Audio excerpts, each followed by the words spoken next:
Hello, magandang hapon sa inyong lahat. So, magpapareserya tayo pero bago lahat ano ko to, sisingit ko lang ano. Kasi may nabasa akong post na nakakainit ng dugo nang hindi naman siya kasali. Paano kung hindi paano nasabing hindi siya kasali? So, basahin muna natin itong post ni Sir Wilfredo Garrido. No, kung matatalino naman tong taong ito pero hindi naman nila ano no naiintindihan. Sabi ni Sir Wilfredo Garrido, "No, we don't want dogs in restos either. Enough of these self-entitled folks who insist in bringing their pets inside restaurants, whether Aspin or other glorified breeds. We don't want to eat beside your dogs or cats or what you call fur babies or snakes or monkeys for that matter. It's simply unsanitary.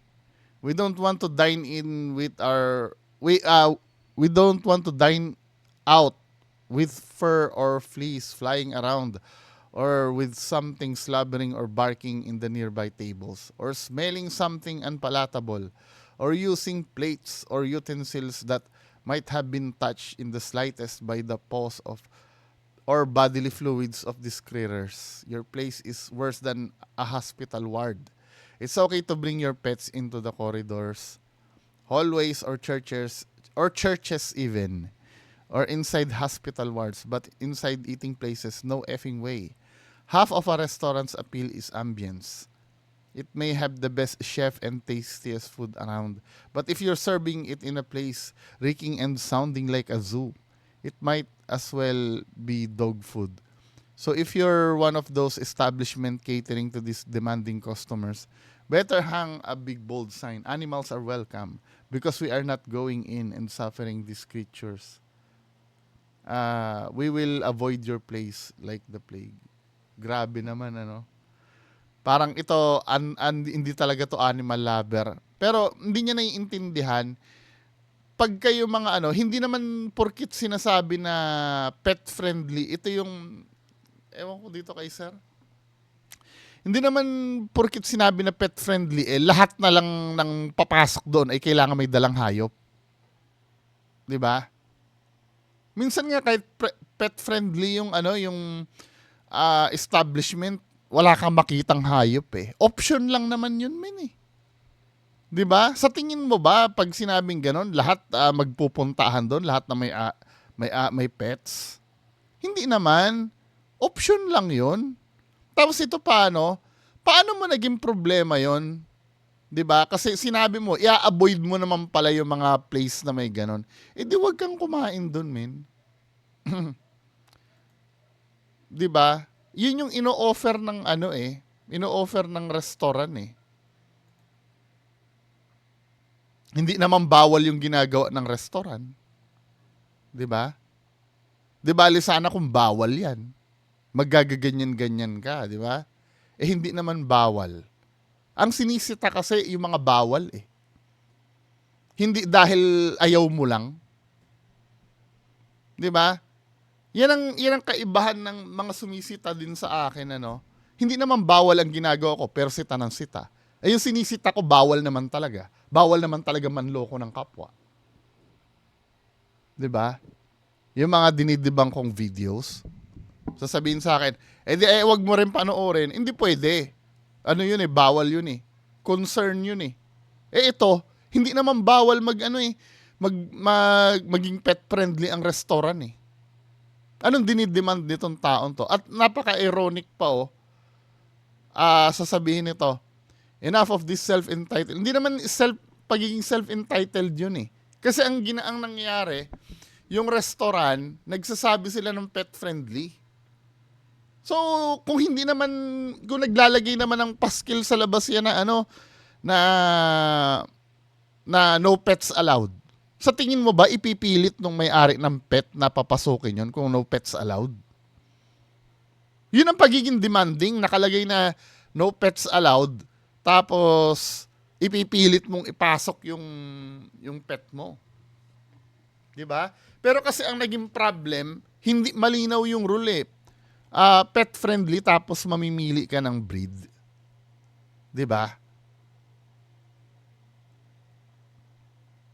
Hindi naiintindihan din itong taon 'to yung problema ano. Ikaw ang self-entitled sir eh.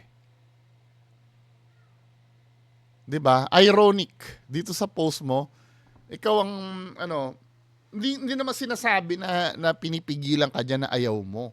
Pero hindi pwede kasing buong mundo ang mag-a-adjust sa'yo. Hindi naman kasi bawal yung yung ginagawa ng restaurant na maging pet friendly. Bawal ba 'yon? May batas ba regarding doon? Kung may batas regarding doon, entitled kang manita. Pero kung wala, di wala. Option kasi yan eh. Hindi ka naman kasali doon sa apekto eh.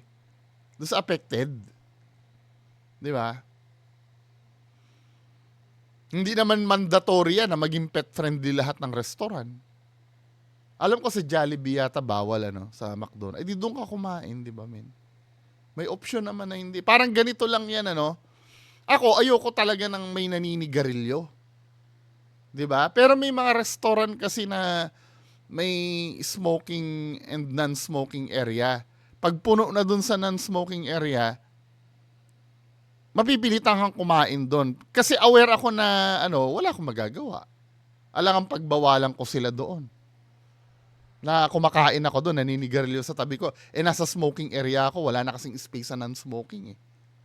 Parang sa yan sa Starbucks eh. May tinatapos akong project, ang daming tao dun sa loob. 'Di ba? Kailangan talaga sa Starbucks magtrabaho no. Hindi kasi nandun din kasi yung office dun sa kung saan ako nandoon. May imo-modify lang ako. Syempre mag-Starbucks ako. Aanuin ko yung tablet ko. Dun sa loob kasi puno na. Sa labas 'di ba smoking area doon? Wala akong magawa kahit ayoko ng amoy ng sigarilyo. Naiintindihan ko kasi 'yon. Na yung pinunta ko ay smoking area. Hindi ko pwedeng lahat ng nasa smoking area ay i-adjust ko sa sarili ko. Katulad ng dinidemand nito ni sir. 'Di ba? Kung iwasan mo yung mga yung may nakalagay na animals are welcome or pet friendly, choice mo 'yun eh. 'Di ba? Inuulit ko, hindi naman bawal yung sinisita mo. Di bali sana kung may mga restaurant dyan na na let's say, restaurant nagsiserve ng marijuana. Or hindi nila marijuana na shabu. Bawal ang shabu. Kailangan mo talaga sitahin yon. Kasi yung kapwa mo mapapahamak doon. Di ba? Bakit pinapayagan na may ganyan? Yung pag-aalaw ng pet, hindi naman bawal yan eh. Ba't mo sisitahin yan? At kailangan umadjust pa sa'yo, di ba? May mga tao talagang, may tililing yata eh. Hindi nila naiintindihan yung sitwasyon. Anyway, ganun kung hindi ka naman affected dun sa, hindi naman yan eh. Hindi naman public interest yan eh. Na parang lahat ba ng ng may pets ay ganyan ang nararanasan sa'yo? Hindi naman eh. Nakakain na rin ako sa mga pet friendly na minsan nga kasi katulad ng sinabi ko, minsan nga yung mga pet friendly na yan, minsan wala pang asong pumapasok diyan eh. Bibihira lang naman kasi yan. Ang iniisip kasi ni sir, pag pet friendly, ine-expect niya pagpasok dun sa loob, ay puro aso na. Di ba? Ano yung mga comments dito? Hindi ko naiintindihan,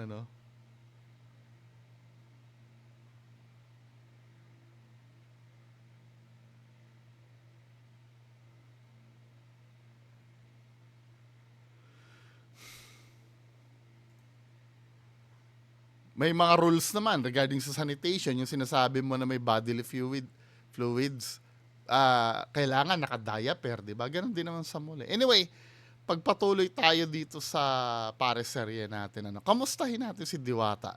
Kamusta na si Diwata kaya ngayon mga kababayan ko?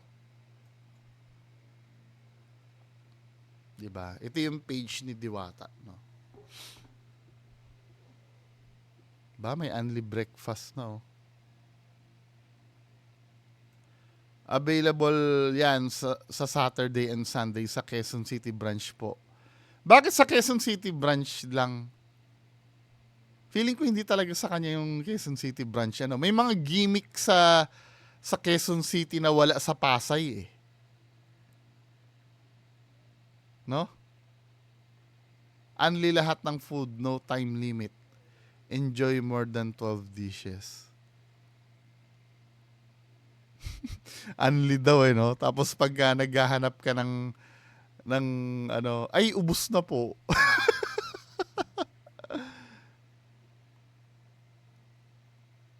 Ang laki ng isda na binigay sa akin. Ah, nagiging... Bro Jonathan, ayan, maraming salamat. Lagi siya nagbibigay sa atin ng pang-ulam. Ayan, ang laki ng isda. Anong tawag dito? Barakuda, idol. Barakuda, ayan. Maraming salamat, may ulam. Anong masarap na luto dito? Sariwa talaga siya maguhuli mo, no? Maraming salamat, bro. Ang bait mo talaga, God. Naks, nagiging ano na si Diwata, ano? Sabi ka na dito, pag may bigay, welcome ka kay Diwata. Pag magpa-picture ka lang, busy sa work business, wala gana magharap. Hindi. Dati, hindi niya pinapansin ang mga ganitong regalo. Ang mga pinapansin ni Diwata before, yung pag may daladalang pera or ano, ibibigay sa kanya na yung talagang mapapakinabangan. Pero ngayon, kahit ganito, pinapansin na ni Diwata. 'Di ba? Dati hindi niya ano, tapos ito siya na mismo ang nagpapa-picture, 'di ba? Yes, tama kayo. Ako nagpapa-picture sa mga customer para ipakita sa mga basher na sobra dami pa ng hindi, apektado kami ni. Kapag sinasabi ng basher na wala nang kumakain sa'yo, ano, quiet ka lang. Pero yung kung ganito ang ginagawa mo, pinapatunayan mo, lalo ka nagmumukhang kawawa nito, men. 'Di ba? Yang nagpipicture-picture ka dyan para i-prove sa basher mo. Kung tutuusin kung successful ka, wala ka na dapat i-prove eh. Pero nag-e-effort ka mag-picture ngayon ng ganyan para ipakita na hindi totoo yung ano. Ibig sabihin, affected ka. 'Di ba? Affected ka dyan sa ano, sa nangyayari sa'yo. Sa totoo lang, yung mga tao dyan, let's say ano yung mga naka-blue, ibig sabihin isang tropa na pumunta yan dyan eh. Sa totoo lang, talaga nabawasan yung customer mo. Yes, may tao pa rin naman, di ba? Pero nabawasan na talaga yung customer mo. Sa ayaw at sa gusto mo. Ngayon, nagkukumahog ka ngayon, magpipicture-picture dyan, wala na eh. Totoo yung sinabi mo na, ano, na lilipas din talaga. Wala na, oh. Dati hindi mahulugang karayom yan eh. Yes, meron pa rin naman, ano. Pero ngayon, ano na eh, hindi na, ano eh. Gugutom na naman ako. Mukhang masarap yung, ano ah. Just imagine, ikaw na yung lumalapit dyan, ano, para magpa-picture. Dati, ikaw yung hinahanap, eh, no. Ngayon, ikaw nagkukumahog ngayon. Wala naman, no. When you say wala na, hindi na katulad nung dati. Hindi naman literal na wala na talaga. May kakain at kakain pa rin naman dyan.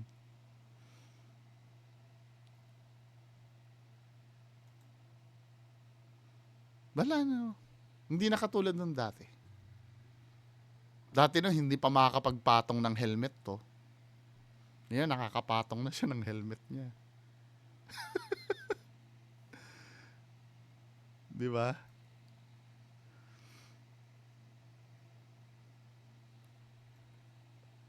Diwata, Quezon City will be closed September 11 to 12 for retaining sanitation and repair. Mahigpit kasi ang Quezon City. Siguro ano to, may sinita. Or may problem. Parang ang laging may improvement lang yung ano eh, no? Yung Quezon City. Kaya halatang halata mong hindi siya may-ari nun eh. Yan sa Quezon City. Si Dimples Romana. Dimple Romana. Ano yung bagong menu daw? So ayan guys, nandito po ang update sa Diwata Paris Overload dito sa Pasay City na kung saan meron tayong bagong menu na kalalabas lang nito kahapon. At hindi pa ito napaflash sa mga social media. Kaya naman, tikman naman natin. Ano ba itong bagong menu ni Diwata? Ito po ang Crispy Patas Overload ni Diwata na kung saan talaga namang good for 2 to 3 person. At ang kagandahan dito guys, may libreng dalawang soft drinks at saka naka-underize pa rin po tayo. For only 350. Ano bang kasangkapan ng Crispy Pata? Ito na 350? sa inyo. Ayan, meron tayong malaking Uy, parang good deal yan. Baka mamaya yung pagka-crispy pata niyan yung maliit. Gano'n ba kalaki yung bowl? Ganyan ba? Malaki ba yung bowl niyan? ipak ng Pero, lechon kawali. Diyos ko naman, diwa, huwag mo naman kakamayin. Huwag mo naman kakamayin. Kung ibibida mo, o at least magsuot ka man lang ng plastic glove. Diba? Sobrang laki na niyan At meron din tayong isang malaking tipak ng flower pot, sa Tagalog bulaklak, tama ba ako? At syempre meron tayong crispy pata. So ayan, Uy, mukhang malaki ha. na napakalutong at napakasarap. At syempre, choice nyo rin yan kung lalagyan natin ng sabaw or hindi. Pero syempre nasa Hindi siya buo. Kung titingnan mo yung crispy pata niya, di ba ganyan? crispy pata. Kalahati nung kinat siya ng lengthwise. Tama? So ayan, Parang 1/4 siya ng crispy pata dahil yung pag binaliktad niya, kinalahati yung crispy pata. kalutong at napakasarap. At syempre, choice nyo rin yan kung lalagyan natin Mukha lang malaki dahil pero kung titingnan mo compare sa rice, parang ang mahal niya sa 350. Siguro pag tinadtad na yan, magmumukhang marami, no? Isa-serve ng buo na ganyan? ng sabaw or hindi. Pero syempre nasa Diwata Paris tayo. Depende yan sa magiging option nyo. Pwede natin palagyan ng sabaw na ganito. Pwede naman ibukod yung sabaw. Depende yan sa gusto nyo. So tikman na natin kung ano. Talaga yung sabaw. Kaya ko ba itong kainin lahat? Sa bagay, nandiyan naman si Bay Okay, let's eat na tayo kung gaano kasarap ang Diwata Crispy Pata Overload Pro Max. Lagyan natin ang Pro Max, no? Hindi, Diwata Crispy Pata Overload kasi nga, ayan, plus may dagdag pa na, anong tawag dito? Leeks na isang mangkok. Binigyan ako ng tikman na muna natin. At ang gusto ko kasi dito, kaya ako ng hindi chinapin, ang may gunting ba dyan? Yan ang gunting para matikman natin. Minsan kasi hindi mo alam yung sa video, parang ang dami-dami niya, tapos pagkaharap mo na, konti lang. Parang, hindi ako nasusulitan sa 350. Ewan ko para mahal niya sa 350. Kasi ako, naka-biners kasi ako from Equiset, kaya hindi na talaga siya, hindi na kumakain ng matitigas, baka magtanggalan. So, mamaya, kuha mo tayo ng gunting. Kawali. Gamay-gamay ra ba? Optional naman to guys, kung gusto nyo ipa-chop. Kung gusto nyo ipa-chop na, may chopper naman kami dito, so pwede. Pero kung gusto nyo ganyan lang yung eksena niya. Ang problem kasi pag pinachop, alam nyo ba may technique yung mga dyan? Bantayan nyo ito Nalaman ko to dahil may nakakwentuhan ako na na nagtrabaho sa Andox Yung namin, yung sales assistant namin sa Robinsons dati. Nagtrabaho dyan sa Andox. Pagka hindi daw nakatingin yung customer, may mga part doon na pwede mong itabi-tabi. Tapos iipunin nila yon para yun na magiging lunch nila. Hindi naman sa pagiging madamot ka, pero karapatan mo yun na makuha lahat ng binili mo Di ba? Ganun daw yung technique doon yung may bandang dibdib. Hindi kasi mahala. Siyempre, wag mong kukunin yung mga obvious, yung katulad ng pakpak ng hita. Kaya dyan sa mga pinapachap-chap na yan, bantayan nyo. Di ba? Pero ang advice ko lang siguro, no, ipapachop na lang natin para mabilis siyang makain, lalo na po kung mga pustiso kayo. Pero ako kasi, para makita nyo, hindi ko muna chinap para makita nyo talaga kung gaano siya karami. Unang tikim. Kayo, video natin ha. Wala na. Kinamay no? Unang tikim natin, siyempre isasawsaw natin sa sausawan with sili, with sibuyas, with pautong-utong.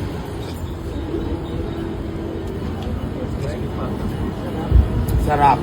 Perfect. Gusto ko siya.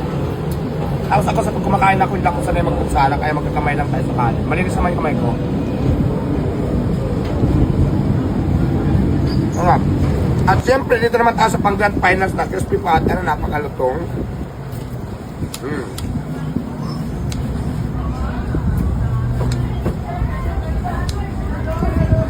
Ano yun? Sino yun? Pwede mag-provide ka na lang ng gunting, no? May dumating daw impacta dito at ambak. Ay, napakalutong. Sarap. Gusto niyo matikman ang Diwata Paris, Crispy Pata Paris Overloaded. Pero kung ako, mas maganda sana nag-hire ka na lang ng influencer na gaganyan. Kasi parang self-serving yan eh. Anyway. Pero mukhang interesting ano, kung talagang mukhang ano,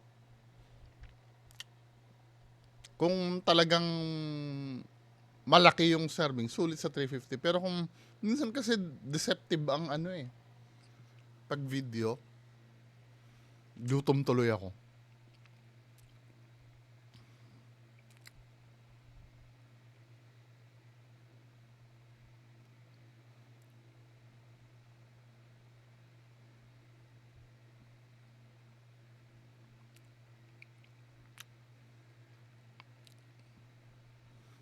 Meron na akong nakita dito, ito yung sana hindi na ginawa ni Diwata to, yung vendors party list na to.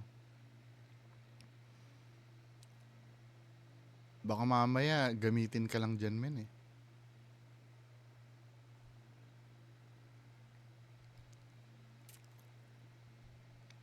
Yung mga ganyan, oh.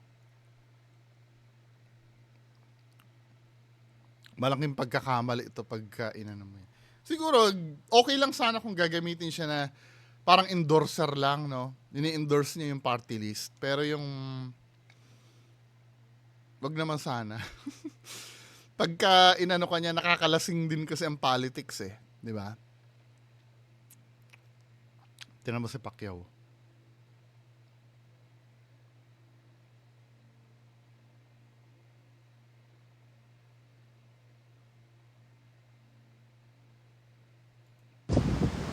Hi guys!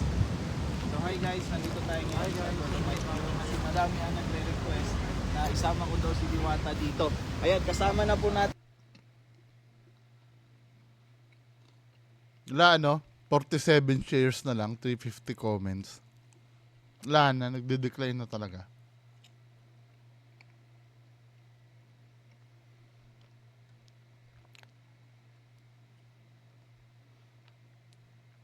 Tingnan nyo oh. Yung mga shares na lang ng video niya, talagang ano na, bagsak na.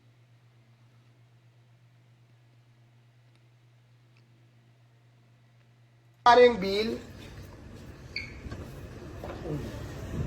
Birthday po ni Diwata, ano ko na yan sa kanya. Tingnan, gift ko sa kanya yan. hi guys! Today is Meron pa rin na ano yun oh. Spoon lang bigay ng cake.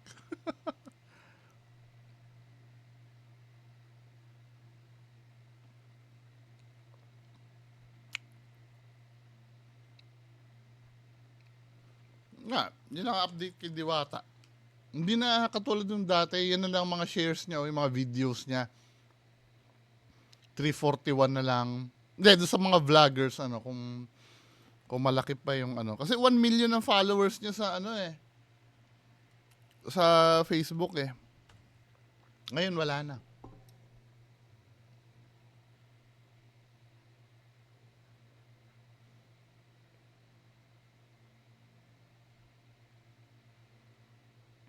Wala na masyado yung ano.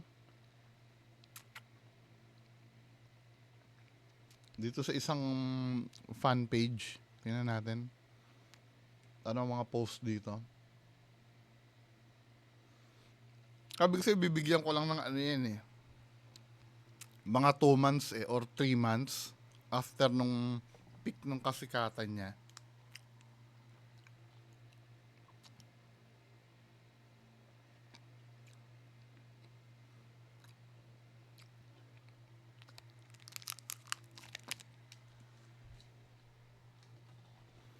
Wala.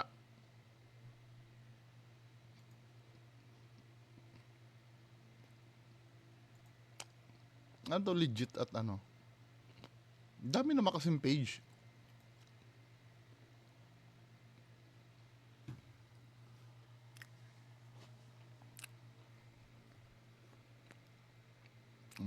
Yung mga post na lang.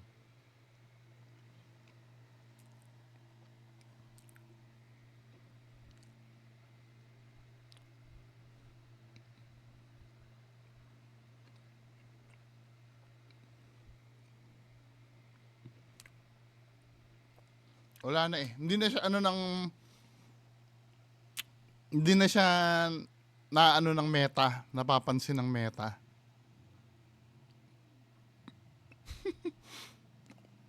Diwata natagpuan na mahimbing ang tulog.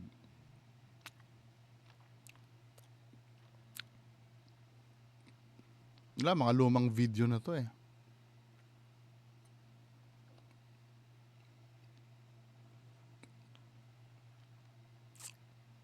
Ito, super fan ni Diwata to eh.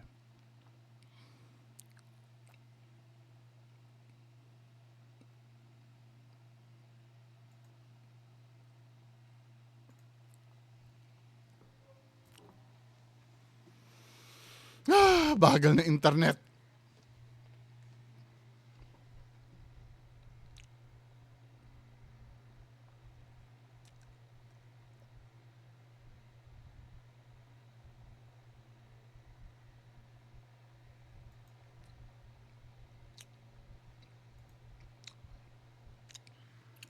Tingnan natin to, ano ko nagre-repost pa ng videos ni Diwata. Wala. Di ba? Yan na lang ang pinopost niya. Super fan ni Diwata to, tong taon to. Ito, repost na lang, ano. Wala na siyang post na, ano, na komentan nga natin. Ano, wala ka na bang magatas kay Diwata?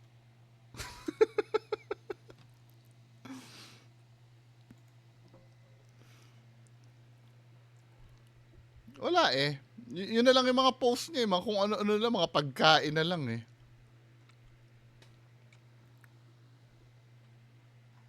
So, mga kababayan ko, yan na yung ano, kaya nga sinasabi ko sa inyo eh, nung mga unang nako-content ko pa to si Diwata, darating ang time magde-decline yan. Yung sobrang sikat mo, 'di ba? May mga time na magiging irrelevant ka, 'di ba? Pero yung pagbagsak mo kasi mararamdaman mo kasi agad-agad 'yan. Yung dati sobrang daming volume ng tao na umaano sa'yo tapos gano'n na lang kaunti ngayon. May mga tao pa rin naman. 'Di ba? Pero yung status niya dati hindi na gano'n. Kaya nga dapat kinapitalize niya yun eh. Yung kasikatan niya na yun, no? Kumbaga kahit man na malaos siya, at least kahit papaano, after nung pagiging sikat niya, magandang alaala yung maaalala ng tao sa kanya. Kasi sa totoo lang, katulad nung sinabi ko before, hindi naman ako hindi naman ako kagwapuhan, pero yung itsura ni Diwata, walang ano yan eh. Real talk lang ano, hindi talaga marketable yung itsura niya, kundi lang dahil dun sa nagawa niyang pagbabago sa buhay niya. Yun lang naman kasi ang minarket sa kanya eh. Yung kung paano siya umunlad. Besides that, wala na eh. Yung lasa ng pares niya, hindi naman phenomenal. Di ba? Hindi naman life-changing yung lasa ng pares. Inspirasyon lang, yun lang. Hindi kasi naglalast yun eh. 'Di ba? Tapos nung nakita pa ng tao na nagbago ang ugali niya nung ano, nung siya ay umunlad, ano? Well, ganun talaga ang buhay. So, yan lang po muna. Maraming salamat. Bye-bye.